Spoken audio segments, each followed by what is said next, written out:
In 2021, Nigeria ranked 4th in global HIV burden, with 1.9 million persons living with HIV. Women are most affected.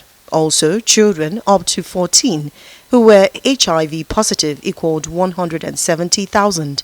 Our prevention rate is at 9%, and we are expected to achieve what? At 25. So that shows we are really poor as a country. We need to tell ourselves the truth.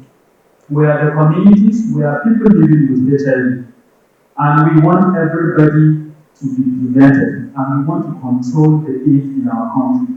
The overall prevalence of HIV in Nigeria is 1.4% based on states, showing the highest prevalence in Akwa Ibom State with 5.6%, Benue with 4.9%, Rivers with 3.8%, Taraba 2.7% and Anambra 2.7%, with the least prevalent states being Jigawa 0.3% and Katsina 0.3%. There's still a tendency of antagonizing prevention versus treatment.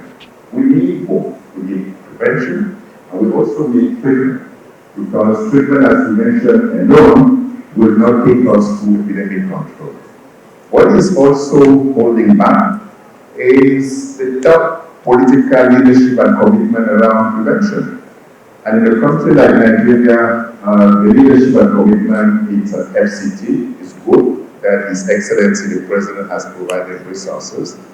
But I would challenge all of us that we find out at the state level how much governors, are putting in, to address prevention. Some of the setbacks in tackling mother-to-child transmission and spread of the virus is lack of awareness and inclusivity, funding and inadequate medicine.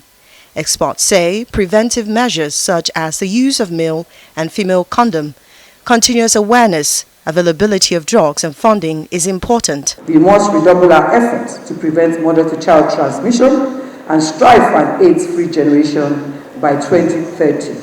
Leveraging on the advancements in health technology at our disposal.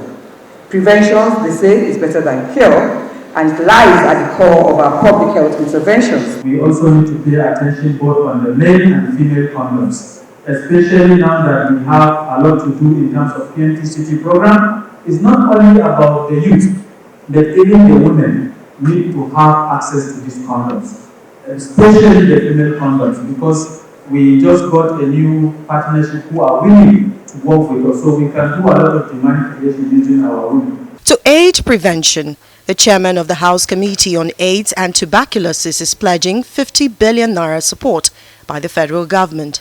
The last budget, we managed to get about 8 billion. I promise you, with the help of God and our president, maybe we'll make it to 50 billion. While Nigeria looks to reduce the spread of HIV, health experts say it is necessary for more citizens to know how to stay safe and protected. Oli J. Wapera, Arise News.